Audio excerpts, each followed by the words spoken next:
The day had begun like any other. In a quiet mountain town in Colorado, nestled between pine trees and silence, children laughed on their way to school. Parents waved, coffee in hand, morning routines unbroken. Among them was Sarah, age 9, who clutched her sketchbook close, dreaming of becoming an artist. Beside her, Jason, age 12, a thoughtful boy who had memorized parts of the U.S. Constitution for fun, quoted it to his younger sister on the way to class. And finally, little Ella, age 7, who couldn't go a day without singing "God Bless America" when she felt nervous.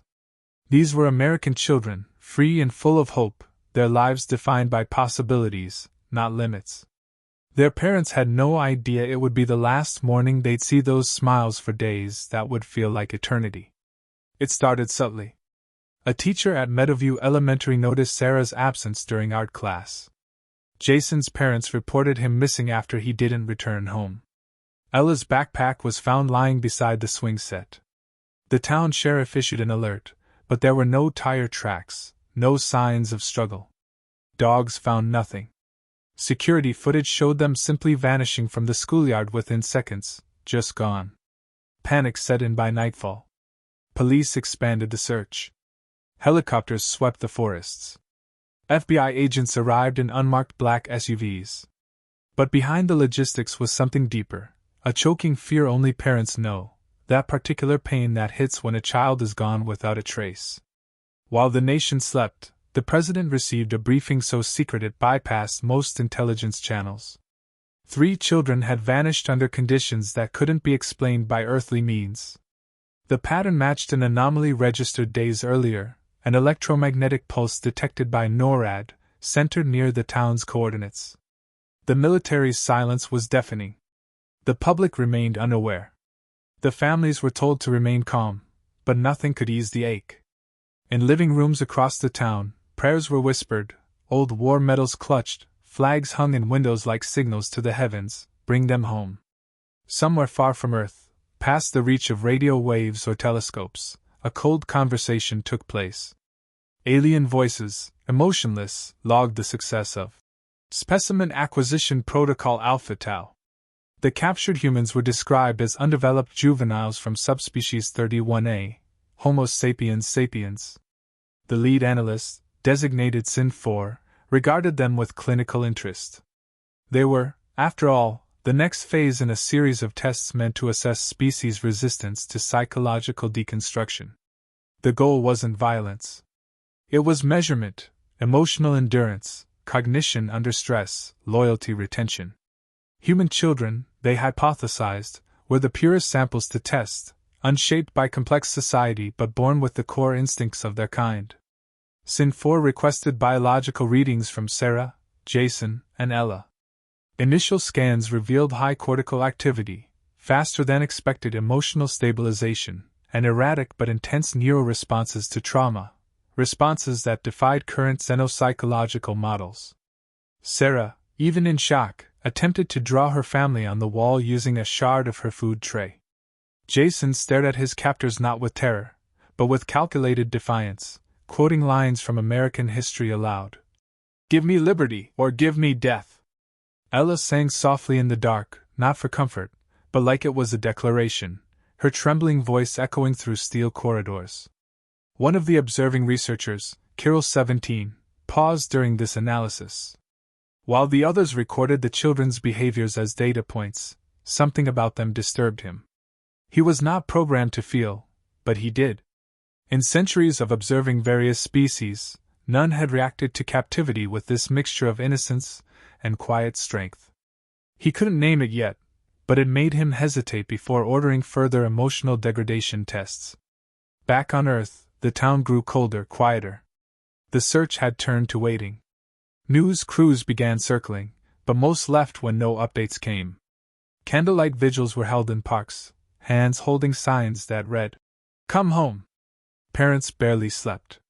One father, a veteran of Iraq, spoke to an empty bedroom every night like his daughter could still hear him. Mothers watched the sky without knowing why. Flags on porches stayed half-raised. People didn't say it aloud, but they all felt it. Something beyond comprehension had taken their children. Something not of this world. And still, in the darkness of space, Sarah whispered stories to her siblings. Jason comforted Ella when she cried, telling her that America never left its people behind. He believed that somehow, someone was coming for them. Not because they were important on a global scale, but because they were American. And America, no matter its faults, didn't let children be stolen without a fight. That faith, passed to them through generations of sacrifice and hope, was their last shield in a world of silence. Sinfor watched all of this and remained silent in his report. He did not understand how captives could still show joy, or love, or defiance. They should have broken. They should have surrendered their identities to fear. But they didn't. Instead, they held each other's hands in the dark and whispered the names of their parents like armor. That was not survival. That was something else. Something dangerous. Kirill made his first unauthorized act that night. He dimmed the lights in the observation cell and turned off the fear simulation chamber. He told no one. The data could wait. Because even he now realized the truth that would soon shake his entire species. You didn't capture test subjects. You captured children. Human children. And if you think that's safe, you don't know humanity at all. The moment the abduction was confirmed to be of extraterrestrial origin, protocols buried deep within U.S. military black operations were activated. These weren't ordinary responses. They were designed for the unthinkable, a hostile event involving non-human intelligence. A compartmentalized division known as Project Sentinel took charge. Their motto, unknown to the world, was simple: observe. Analyze. Eliminate threats to humanity. The president was briefed by Sentinel's director personally. Their agents didn't ask for permission, they moved. A specialized reconnaissance team was launched from Cheyenne Mountain under absolute silence, tracking the anomaly's departure trajectory. What they found was chilling: a spatial fracture, a kind of wormhole signature with exotic particles no Earth-based science could replicate. It wasn't just proof of alien presence. It was a doorway. Within hours, satellites were repositioned, defense grids recalibrated, and every civilian explanation carefully crafted to suppress panic. Publicly, the children were still listed as missing. Behind the curtain, the United States was preparing for what it considered a hostage crisis of galactic scale. This wasn't about revenge. This was about retrieval. Every parent who lost a child became a symbol. The entire country, despite its internal divisions, locked into a single, focused fury. When children are taken, especially from American soil, especially without a chance to defend themselves, the system reacts like a wounded beast. Quiet, determined, lethal. Project Sentinel deployed a contact specialist, an individual with a confirmed history of successful alien interaction. Known only by the call sign Echo, he had disappeared from all records years ago. He was briefed, armed, and prepared for one task: insert through the breach, locate the children, and bring them home. There would be no diplomacy unless it was tactical. Echo understood something most never would: humans had a terrible adaptability. And when their young were taken, they didn't negotiate. They endured. Then they retaliated. The breach stabilized after intense calibration. Using quantum entanglement technology reverse-engineered from earlier alien debris, Echo was inserted into the transit corridor. What he found on the other side defied all human expectations. The architecture was non-Euclidean, the atmosphere thick with data pulses instead of air currents. But Echo didn't hesitate. His gear translated biosigns, and he locked onto 3 human patterns immediately. Children. Alive. He didn't smile. He didn't speak. He moved. Meanwhile, the alien ship continued its observations. The analysts had begun to show concern. Not fear, at least not yet, but deep unease. The children were not deteriorating emotionally as predicted. In fact, their psychological profiles were stabilizing. Their cognitive resilience, enhanced by cultural and familial bonds, showed levels the aliens considered impossible for an undeveloped species. They sang together, shared made-up games, remembered birthdays. Jason even began carving escape routes with subtlety, mapping air circulation and power timings. It wasn't madness. It was planning. Something dangerous was forming in that chamber, and the aliens were beginning to understand that these were not just young biologicals. They were humans. And that meant something. Kirill 17 submitted an internal warning. He cited anomalies in behavior patterns, unexpected loyalty retention under isolation, and an unquantifiable threat index. The report was ignored. But Sin 4 began altering his tone during analysis. No longer just observers, the team shifted toward containment strategy. They hadn't just captured test subjects, they had unintentionally provoked something unpredictable. And in the background, data packets detected a new breach forming near the outer hull. Unauthorized access. Human design. Echo's arrival went unnoticed for precisely 6 minutes, which was all he needed. He infiltrated the observation node, bypassed their security with antineural disruption waves, and mapped the layout. Then he located the cell. 3 children. Cold. Hungry. Awake. Still unbroken. The oldest recognized him immediately, not by name, but by presence. He didn't need to speak. Jason stood up and said, "Told you someone would come." Echo nodded once. No theatrics. Just extraction. The aliens finally noticed. Sirens, if they could be called that, echoed across their vessel. They scrambled for protocols. Not military, there were none. They had never needed them. In their arrogance, they assumed intellectual dominance guaranteed control. But control over humans is never guaranteed. Especially not when their children are involved. Echo activated a signal. A detonation protocol back on Earth synchronized with the wormhole, sending a resonance charge that would collapse the breach unless reset from the inside, forcing the aliens to either surrender or be stranded in dead space. Sin 4 made the call to engage. What followed was chaos. Echo didn't fight fair. He fought with every ounce of ingenuity only humans possessed.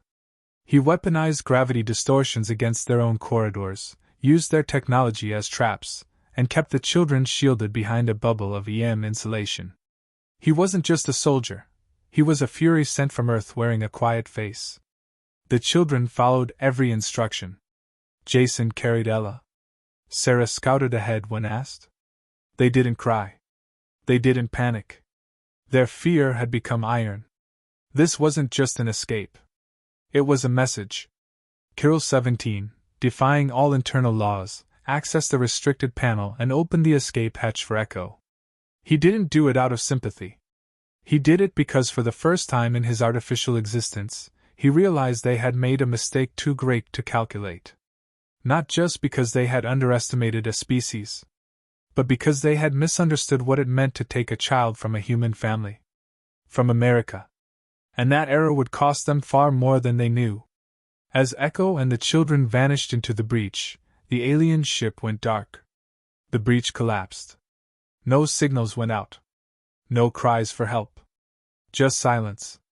Back on Earth, 3 children emerged in a secure Colorado facility, wrapped in thermal blankets. They were greeted not by applause, but by silent embraces. Fathers who had fought wars and mothers who had survived every fear life had thrown at them all broke together. Not out of weakness, but out of overwhelming relief. No one asked what happened. Not then. They didn't need to. The children were home. And the world? It changed. Quietly, perhaps, but forever. Because something had tested America in a way no nation had ever been tested before.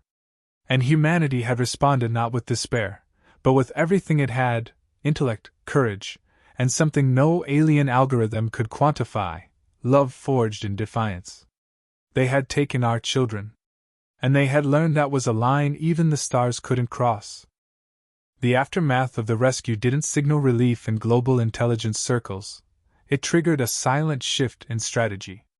The fact that aliens had successfully penetrated Earth's atmosphere, bypassed all terrestrial defenses, and abducted children without alerting any nation until hours later exposed a level of vulnerability that military analysts could not tolerate.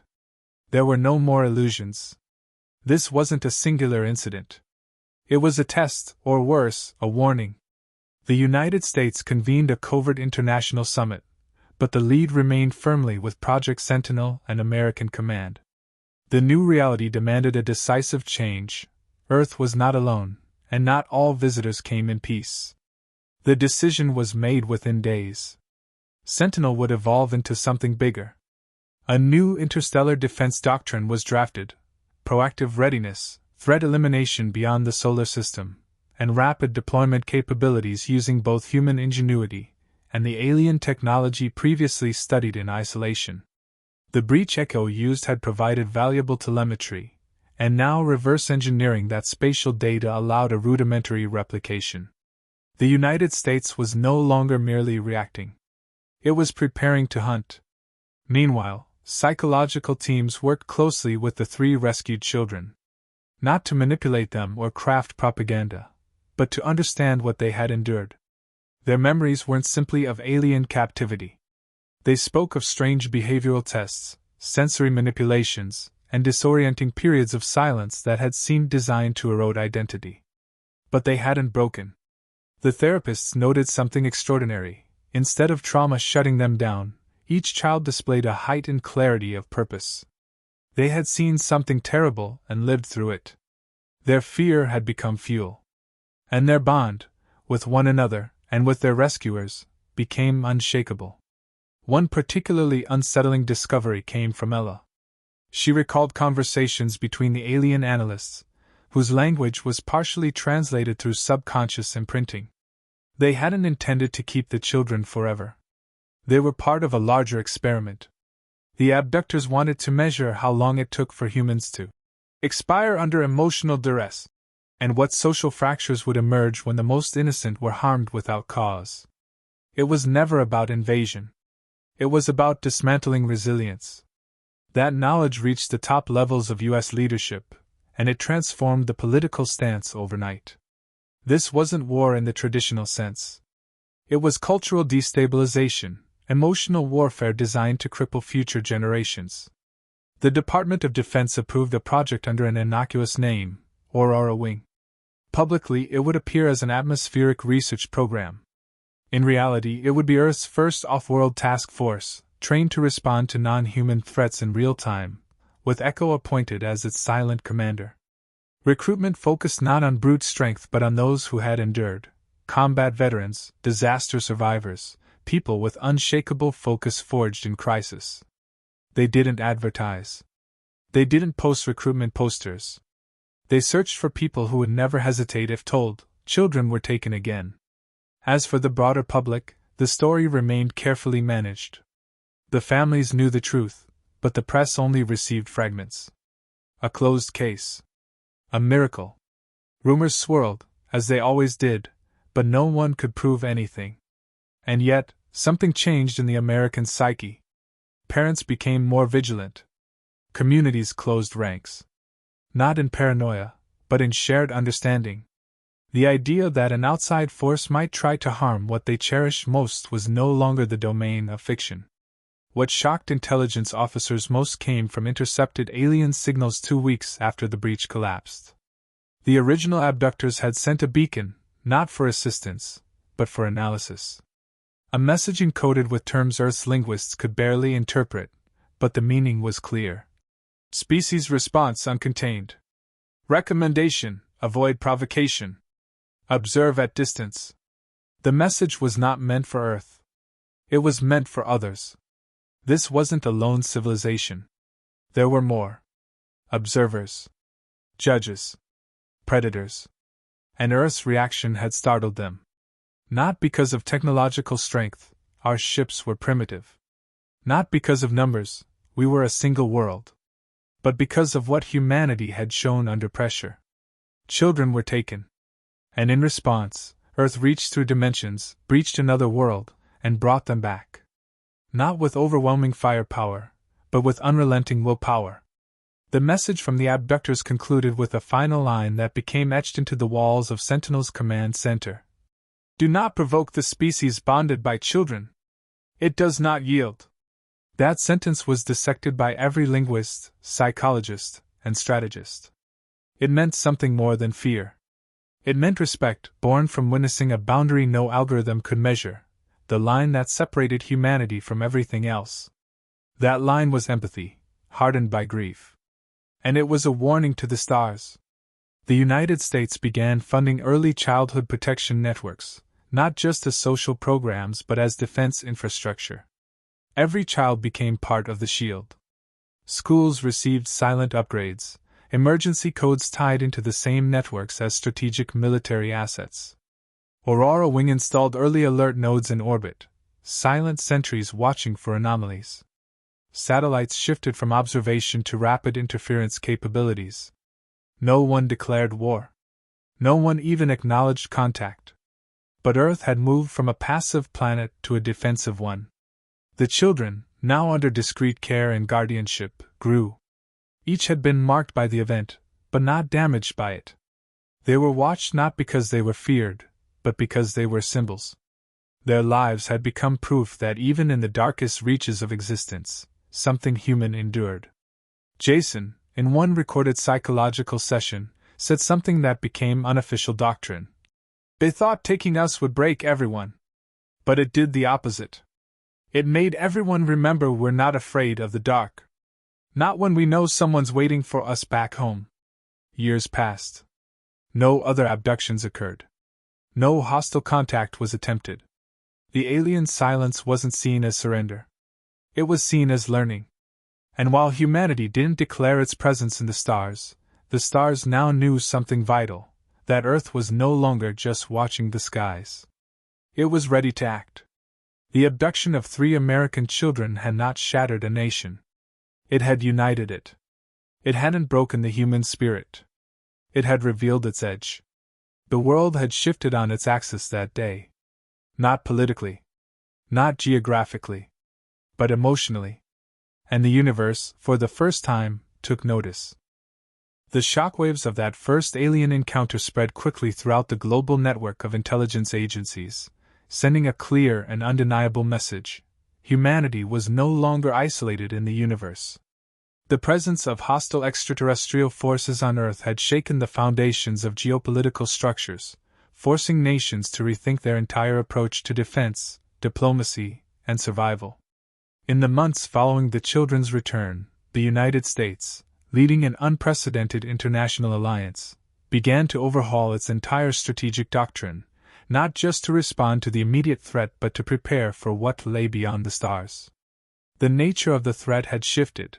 It was no longer about invading forces with conventional weapons but about cultural and psychological warfare designed to undermine humanity at its core.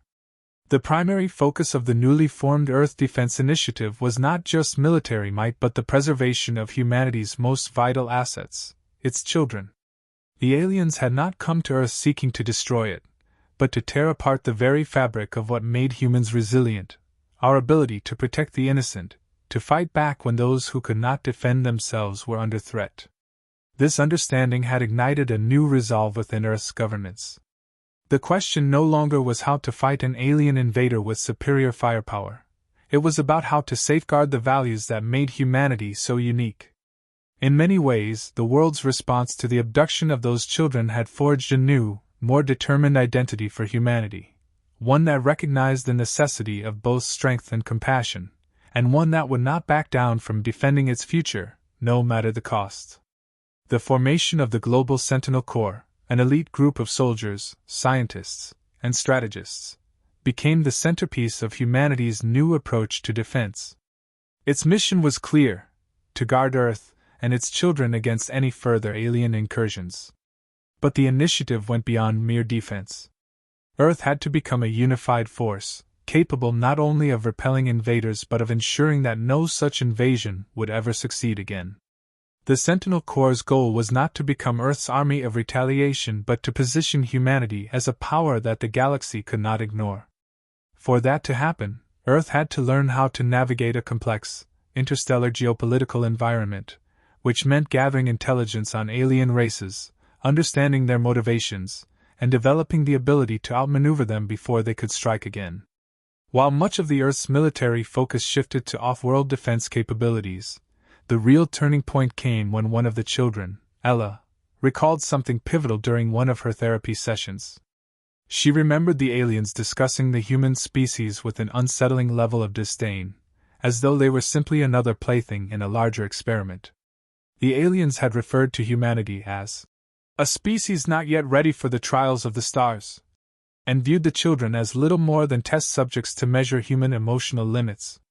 The coldness of that sentiment was as terrifying as it was revealing. It confirmed that these extraterrestrials were not merely invaders but cold, calculating beings who viewed humanity as insignificant and malleable. It was then that Earth's leaders understood that the alien threat wasn't about defeating humanity in battle. It was about eroding the essence of who we were and using that degradation as a means to weaken Earth's resolve. In response, the Sentinel Corps' first order of business was to initiate a massive re-education campaign. This wasn't about propaganda. It was about reshaping how humanity viewed itself in the grand scale of the cosmos. The goal was to foster a sense of unity, strength, and purpose among all nations, irrespective of borders. National identities had to be set aside for the greater good. Earth had to present a united front, not just militarily, but culturally and socially. It was an effort to rebuild trust between the people and the governments that were now tasked with protecting them from a far-reaching, unknown threat. At the same time, Earth's intelligence community worked tirelessly to decipher the alien technologies retrieved from the downed craft and the signals sent back to their homeworld. Despite being technologically behind, humanity's ingenuity proved to be its greatest asset. The reverse engineering of alien technology became the most critical undertaking in history, leading to breakthroughs in space travel, quantum communications, and defense systems. The real triumph, however, came when human scientists discovered a unique method to tap into the alien network, a kind of interdimensional communication that allowed Earth to track alien movements in real time. The culmination of these efforts resulted in the creation of the Earth Defense Relay System, EDRS, an interconnected series of satellite and space-based installations that could detect alien ships across vast distances. This gave humanity its first real advantage, the ability to anticipate potential threats before they arrived. The knowledge that Earth could track alien ships within light years of their origin changed the balance of power. The EDRS allowed Earth to shift from a reactive posture to a proactive one. With the help of advanced algorithms and quantum computing, the system predicted alien movements with increasing accuracy, providing humanity with precious time to mobilize. Still, Earth's new strategy was not one of open conflict but of deterrence. The objective was not to wage an all-out war with every alien species in the galaxy but to ensure that no civilization would dare challenge humanity's sovereignty again. Earth had made its point: children were sacred, and any threat to them would be met with swift, overwhelming resistance. The message had spread beyond Earth's borders. The human race had been tested, and it had come through with a newfound unity and strength. Alien civilizations, now aware of humanity's resolve, became more cautious in their dealings with the planet. The true power of humanity lay not in its weapons, not in its technological advancements, but in the resilience of its people. The experience of losing children, of having the very essence of humanity threatened, had sparked a collective awakening. Earth had stood at the brink of annihilation, but instead of succumbing to fear, it had harnessed that fear and turned it into strength. The rest of the galaxy had underestimated humanity's capacity for endurance. They had thought humanity weak, fragile, and unprepared. But in truth, humanity had been prepared for something much worse than alien invasions. It had been prepared for the unimaginable, loss, trauma, and yet the will to keep going, to fight, to survive. As humanity continued to strengthen its defenses and expand its influence, one truth became undeniable. Earth would never again be caught off guard. The alien threat, though still present in the shadows of the stars, had irrevocably shifted the balance of power.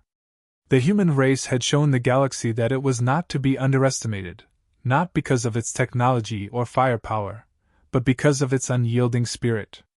Every child, every citizen, became a symbol of that resilience. And as long as that spirit burned bright, no alien force, no matter how advanced, would ever again dare to threaten humanity's future. As the days turned into weeks and the weeks into months, the atmosphere on Earth shifted. The haunting memory of the children's abduction lingered, but there was something more palpable now, something stronger than fear. It was resolve. Earth's people, once divided by politics, resources, and ideologies, now found common ground in their shared desire to protect their future. The alien threat had changed everything. It wasn't just about survival anymore. It was about proving to the galaxy, and to themselves, that humanity would never be cowed by the actions of extraterrestrial invaders. The most significant transformation was in the hearts of the families of the returned children. For those who had lost children or who had suffered the fear of losing them, the experience forged an unbreakable bond among them. The emotional toll was immense, but it was also a source of unyielding strength. These families became symbols of the perseverance and tenacity that now defined the human race. Every time Earth's leaders made a speech or presented a new technological breakthrough, the faces of these families were shown on screens across the globe, emphasizing that the fight was not only for the future of the species but for every individual life, every child. The very idea that children could be targeted by aliens, the future of humanity itself, galvanized every parent, every citizen, to stand together in defense of their world. Global leaders recognized that the most powerful message to send to the galaxy was the unity of humanity. For the first time in history, political boundaries meant little. Nations that had previously been at odds began to collaborate on an unprecedented scale. The United States, once a leader in military might and technological innovation, partnered with the nations of Europe, Asia, Africa, and South America in ways previously thought impossible. The fear of alien conquest was a greater unifier than any political or ideological disagreement could have ever been. What had once divided the world, competing interests, resources, and systems, was now the foundation of an Earth united by a single purpose. Technology, once a tool of division and inequality, was now humanity's greatest equalizer. The collective focus on advancing defenses, researching alien technologies, and enhancing space exploration created an environment where every nation had a stake in the future. Countries that once lagged behind in technological advancements now became vital partners in the fight against alien forces. Knowledge sharing became the norm, and collaborative research led to breakthroughs that no single nation could have achieved alone. The idea of shared progress, once a distant dream, became a driving force that redefined how humanity viewed itself, not as individual countries competing for dominance, but as a collective species striving for the survival and prosperity of all. But the emotional weight of these changes was not confined to leaders and strategists. It was deeply felt by every person on Earth. In every home, in every workplace, in every school, the alien threat became the backdrop of daily life. It was as if every person had personally encountered the terror of that first invasion. The emotions that once divided humanity, greed, hatred, fear, indifference, were now being replaced by empathy, solidarity, and hope. People saw the value of life in a new light, especially the lives of the most vulnerable, children, the elderly, the disabled. At the same time, the sheer scale of the threat was undeniable. The United States, alongside its allies, developed new and advanced weaponry designed not just to defend Earth but to establish a formidable deterrent force. The Global Space Fleet, a joint effort from dozens of nations, patrolled the solar system. At the same time, research stations across Earth focused on harnessing the alien technology that had been recovered. The first successful integration of alien technology into human systems was a massive breakthrough, allowing for faster-than-light communication and unprecedented advances in energy production. Earth was no longer simply defending itself from invaders. It was preparing for a future where humanity could extend its reach beyond the stars. Yet, despite these advancements, it was clear that the greatest weapon Earth had was not its military might or its newfound technology. It was its people. The true power of humanity was not in its ability to build machines of war or in its intelligence to reverse engineer alien technology. It was in the strength of its spirit. As the months passed, it became clear that humanity had something that no alien species had: the unbreakable will to protect what it loved, to fight not for conquest, but for survival and the preservation of everything that made them human. This was the core of humanity's advantage. It was a species that could withstand unimaginable trials and still find hope. A species that could face the horror of losing its children, its future, and still fight back with all its heart. Humanity had learned the painful lesson that its place in the galaxy could no longer be taken for granted. Yet, through that lesson, it had discovered a truth that no alien force could ever understand. Strength came not from the ability to destroy, but from the ability to preserve. Earth's children, the innocent souls who had been taken, were the symbol of everything worth protecting. And in them, humanity saw not just a future of defense, but a future of growth and rebirth. They were the reason for everything, why humanity would stand, why it would fight, and why it would win. With this realization, Earth's fight became more than one of survival. It became a mission to reclaim its place in the stars, not just as a species capable of defeating enemies, but as a civilization that could offer something more. Peace, compassion, and unity. Those who had underestimated humanity had failed to recognize that these were not weaknesses, but strengths that would bind the species together in ways that no alien could foresee. As the years passed, humanity's resolve only grew stronger. The children who had been returned from their captors became symbols of hope. They were not just survivors, they were the heart of the galaxy's future.